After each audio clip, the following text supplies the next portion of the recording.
Janasena party ఆవిర్భావ దినోత్సవం సందర్భంగా సభలోని పవన్ కళ్యాణ్ గారి స్పీచ్ వింటుంటే చెవులు మూసుకోవాల్సి వచ్చింది. ఎందుకంటే తను అధికారంలోకి రాకముందు ఏం మాటలు మాట్లాడో ఒకసారి మీరు వినండి. అలాగే భారతదేశానికి కులాలు అనేది అది ఒక చరిత్ర, దాన్ని మనం తీయలేము, దాన్ని అది ఉంటుంది అది. కానీ దాని నుంచి ఎలా బయటపడాలనేది నాకు అంబేద్కర్ గారు ఎందుకు ఇష్టం అంటే స్ట్రక్చర్ చేయటం, కేవలం మంచి మాటలు, జాలిగొలిపే మాటలు, ఉదాత్తమైన మాటలు కాకుండా దాన్ని కాన్స్టిట్యూషనల్గా ఎంపవర్ చేసిన విధానం. అందుకనే ఆయన అంటే నాకు చాలా అమితమైన ఇష్టం. అంబేద్కర్ గారిని ప్రతి ఒక్కరు ఎలా వాడతారంటే, అంబేద్కర్ గారిని దండం పెడితే ఎస్సీ కమ్యూనిటీ అందరూ మనకు నమ్ముతారనేది ఒక పిచ్చి ఆలోచన ఉంటుంది. నేనేమంటానంటే అసలు మీరు అట్లా ఎందుకు ఆలోచిస్తారు? ఆయన గొప్పతనం మీకు తెలియాలి అంటే ఆయన కాన్స్టిట్యూంట్ అసెంబ్లీ డిబేట్స్లో ఆయన మాట్లాడిన విషయాలు మీకు తెలియాలి. ఆయన ఎందుకు చట్టం చేశారు, ఎంత ప్యాషనేట్గా మాట్లాడారు. ఇవి అధికారంలోకి రాకముందు. అధికారంలోకి వచ్చిన తర్వాత ఇతని స్పీచ్ వినండి. చెప్తాం, ఓల్డ్ సిటీలో ఉండే ఒక నాయకుడు 15 నిమిషాలు కళ్ళు మూసుకోండి, పోలీసుల్ని మేము హిందువులకి ఏంటో మేము చూపిస్తామంటే అది తప్పు పట్టకూడదంటే ఎట్లా? అది మతోన్మాదమా? ఏం మాట్లాడుతున్నారు మీరు?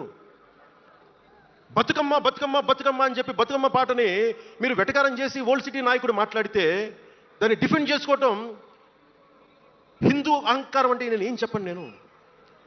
అంటే అల్లాహకు ఒక న్యాయం, మహమ్మద్కి ఒక న్యాయం, అమ్మవారికి ఇంకో న్యాయమా? అలా కుదరదు బాబు. ఈ ధర్మం అందరికీ సమాన అవకాశం ఇచ్చింది. సనాతన ధర్మం ఉండబట్టే కదా ఎంత డిఫరెంట్ ఉందో. అప్పుడేమో డాక్టర్ బాబాసాహెబ్ అంబేద్కరే గొప్ప, భారత రాజ్యాంగమే గొప్ప అని అధికారంలోకి రాకముందు అన్నాడు. అధికారంలోకి వచ్చిన తర్వాత వేషారాధన మొత్తం కూడా తనది మారిపోయింది. ఇప్పుడు సనాతన ధర్మాన్ని కాపాడనికే సన్యాసిగా పవన్ కళ్యాణ్ గారు మారారు.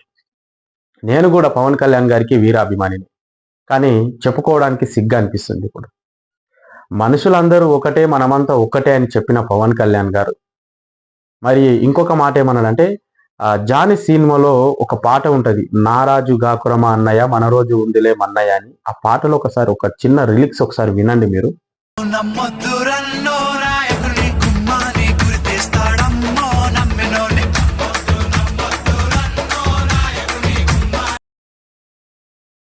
విన్నారు కదా మిత్రులారా? నమ్మొద్దు రన్ను నాయకుడిని నమ్మితే గుమ్మంకానే ఉరిదీసాన్ని అన్నారు కదా. నిజంగా చెప్పాలంటే ఇప్పుడు ఈ నాయకుని నమ్మినందుకే చాలా మంది ప్రజల మనోభావాలను దెబ్బతీస్తున్నాడు పవన్ కళ్యాణ్ గారు. ఒక అభిమానిగా ఉండి నేనైతే సిగ్గుపడుతున్నాను మిత్రులారా, ఎవరేమనుకున్నా సరే. అంటే రెచ్చగొట్టే మాటలు, అంటే ముస్లింలను రెచ్చగొట్టే మాటలు మాట్లాడుతున్నారు. ఎలక్షన్ ముందు ఈయన టోపీ పెట్టుకొని ముస్లింల గల్లీలోకి పోయినప్పుడు టోపీ పెట్టుకొని వాళ్ళ ఓట్లు అడిగిండు. మళ్ళీ ఇప్పుడు అదే మళ్ళీ ముస్లింల పైన విరుచుకపడుతున్నారు. అంటే దీన్ని బట్టి చూస్తే నిజంగానే రాజకీయ నాయకుడు ఏ విధంగా ప్రజలను వాడుకుంటాడో పవన్ కళ్యాణ్ గారిని చూస్తేనే అర్థమవుతుంది. సో ఈ విధమైనటువంటి రాజకీయాలు చేస్తున్నటువంటి పవన్ కళ్యాణ్ గారు, నిజంగా పవన్ కళ్యాణ్ గారికి సమాజ సేవలు, సామాజిక వర్గాలు ఇవంటే కూడా చాలా ఇష్టం.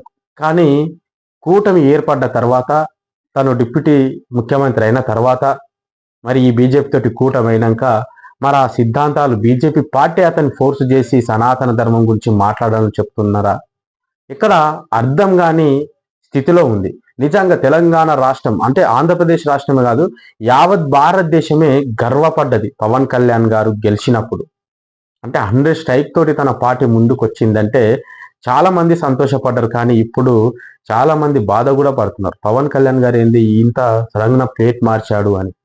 సో ఈ రకమైనటువంటి మనుషులు, ఈ రకమైనటువంటి నాయకులు కూడా ఉంటారా అని అర్థమైతలేదు. చూడండి ఎంత పవన్ కళ్యాణ్ గారు అంటే వాస్తవానికి 2 రాష్ట్రాలలో ఒక హీరో కాకుండా తన వ్యక్తిగత జీవితానికి కూడా ఫ్యాన్స్ ఉంటారు. అట్లాంటి పవన్ కళ్యాణ్ గారు ఇప్పుడు వేషారాధన మొత్తం మార్చేసి అసలు అర్థమైతలేదు. నిజంగా రాజకీయ నాయకుడు అన్ని మతాలను అందరినీ కలుపుకోపోవాలి. ఇప్పుడు మన భారతదేశం ఇది హిందూ దేశం. హిందూ దేశంలో ముస్లిం వ్యవస్థ అంటే ముస్లిం వర్గాలు చాలా తక్కువ ఉంటాయి. మరి వాళ్ళను కూడా కలుపుకపోవాలి కదా. మరి వాళ్ళని ఎందుకు విభజిస్తే మాట్లాడుతున్నారు? ఇలా ముస్లిం అంటే కూడా పెద్ద వేరే దేశస్తులు కాదు, వాళ్ళు కూడా భారతీయులే కదా. మరి వాళ్ళను విడదీసి ఓన్లీ ఇక్కడ వీళ్ళని ఇప్పుడు హిందూ హిందూ అంటే ఈ హిందూ మతంలో కూడా అందరు సమానం ఉన్నారా? అందరూ సమానులేనా? ఇప్పుడు అవుబాయ్, నేను ఒక హిందువును, ఇంకొక హిందూ అమ్మాయిని పెళ్లి చేసుకోవాలి అంటే కులం విడిచిపెట్టండి, ఏ కులం వాళ్ళైనా సరే ఒక హిందూ అబ్బాయికి ఇంకో అమ్మాయిని ఇస్తారా? అంటే అక్కడ మళ్ళా కులం అడుగుతారు, ఇది ఏ క్యాస్ట్ అడుగుతారు, బీసా, ఎస్సా, ఎస్టా, ఓసా అని. ఇవన్నీ లేకుండా హిందువా, హిందూ అని చెప్పి హిందూ అబ్బాయే కదా అని చెప్పి ఇంకో హిందూ అమ్మాయిని పెళ్లి చేస్తారా? అంటే ఇదైతే చేయలేరు. అంటే ఇట్లాంటి మార్పును వీళ్ళు కోరుకోలేరు. హిందూ మతంలోనే సమానత్వంగా తీసుకురావడానికి వీళ్ళకి చేత కాదు. మళ్ళీ హిందూ మతం ముస్లిం మతం అని డివైడ్ చేసి మళ్ళీ హిందూ మతంలో చాలా మంది వెనుకబడిన కులాలను ఒక విధంగా చూసుడు, ముందలున్న కులాలను ఒక విధంగా చూసుడు, అంటే ఈ రకమైనటువంటి వ్యవస్థ నడుస్తున్నప్పుడు, అంటే నిచ్చెన మెట్ల వ్యవస్థ ఇది, నిచ్చెన మెట్ల వ్యవస్థ నడుస్తున్నప్పుడు మీరు ఈ ముస్లింలను డివైడ్ చేసుడు, వీళ్ళని డివైడ్ చేసుడు, ఇది తప్పు. ముస్లింలు కూడా ఇండియన్సే, వాళ్ళకు కూడా ఈ దేశంలో బ్రతకడానికి స్వేచ్ఛ ఉన్నది. ఇది సెక్యులర్ ఇండియానే. నువ్వు సెక్యులర్ ఇండియా కాదు అని ఎంత చెప్పుకున్నా కూడా this is Indian secular India. ఇది లౌకిక భారతదేశం. ఈ భారతదేశంలో ఏ మతానైనా స్వీకరించవచ్చు, ఏ మతానైనా ఆరాధించవచ్చు. బట్ భారతదేశం మాత్రం హిందూ దేశం. ఇదైతే 100%. ఈ దేశంలో ఎన్ని కులాలున్నా, ఎన్ని మతాలు ఉన్నా హిందూ మతం అనేది చాలా గొప్పది. ఇది ఆనాటి కాలం నుంచి వస్తున్నటువంటి ఆలోచన. అంటే మనం ఏం మాట్లాడుతున్నామంటే ఆ కాలంలో నుంచి అయినా సరే హిందూ దేశంగానే పిలువబడ్డది హిందుస్థానీ అంటే వేరే దేశాలు కూడా గర్వపడతాయి. కానీ మన దేశంలో అంటే మన హిందువులోనే డివైడ్ గా పాలించి చూస్తున్నారు. కానీ పవన్ కళ్యాణ్ గారు టోటల్ గా తను ఏం మాటలు మాట్లాడుతుండో కూడా అర్థం కాని పరిస్థితిలో ఉంది.